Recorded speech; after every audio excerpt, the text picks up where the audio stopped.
Post-pill PCOS. Welcome to my PCOS series. I am Dr. Nidhi Rathore and today I will talk about third type of PCOS, that is post-pill PCOS. I hope you are enjoying my PCOS series and getting updated with the right information. What is post-pill PCOS?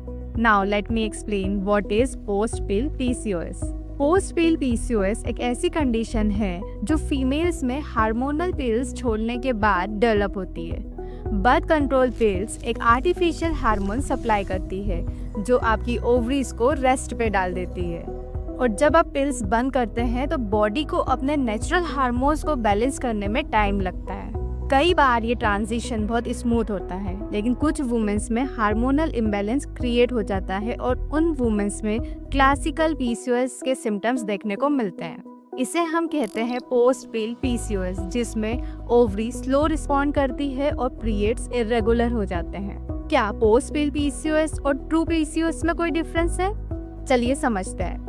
यहाँ ये समझना सबसे important है कि हर irregular period true PCOS नहीं होता है। Post pill PCOS एक टेम्पररी कंडीशन है जिसमें हार्मोन्स को रीसेट होने में 3 से 6 महीने लगते हैं, लेकिन ट्रू पीसीओएस एक लॉन्ग टर्म मेटाबॉलिक डिसऑर्डर है जो हमें इंसुलिन रेजिस्टेंस और इन्फ्लेमेशन के साथ देखने को मिलता है। पर अगर आपके सिम्टम्स 6 मंथ के बाद भी कंटिन्यू रहे तो ये एक्चुअली पीसीओएस की कंडीशन में कन्वर्ट हो सकता है। How to diagnose post pill PCOS? Post pill PCOS के डायग्नोसिस के लिए आप कुछ हार्मोनल टेस्ट करवा सकते हैं, जैसे कि FSH and LH, testosterone level, fasting insulin and thyroid profile.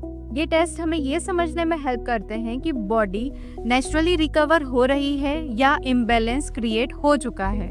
अगर आपको पोस्ट पिल पीसीओएस है तो आपको डॉक्टर से कंसल्ट कब करना चाहिए?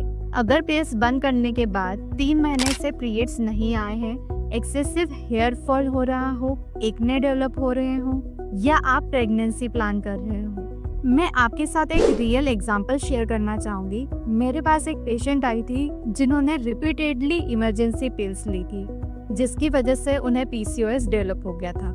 इमरजेंसी पिल्स एक हार्मोनल स्ट्रॉन्ग डोज होता है जो प्रोजेस्टेरोन का लेवल एकदम से बढ़ा देता है, और अगर ये पिल बार बार ली जाए तो ये ओव्यूलेशन को डिस्टर्ब करता है, एक्सेसिव हेयर फॉल करवाता है, एक्ने प्रोड्यूस करता है, एफएसएच और एलएच को कंफ्यूज कर देता है, और साथ ही साथ एंड्रोजन का लेवल हाई हो जाता है और हमें अल्ट्रासाउंड में सिस्टिक पैटर्न देखने को मिलता है।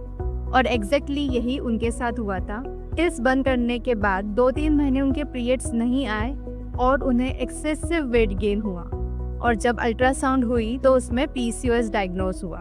बट इम्पॉर्टेंट बात यह है, ये परमानेंट पीसीओएस नहीं था, ये पोस्ट पिल इंड्यूस पीसीओएस था जिसमें ओवरी टेम्पररी डिस्टर्ब हो जाती है। अगर आपको भी ऐसा लगता है कि पोस्ट पिल के बाद पीसीओएस इंड्यूस हुआ है तो हार्मोनल टेस्ट जरूर करवाएं और डॉक्टर से कंसल्ट जरूर करें।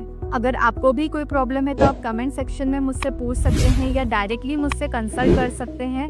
आपको डिटेल्स डिस्क्रिप्शन में मिल जाएंगी।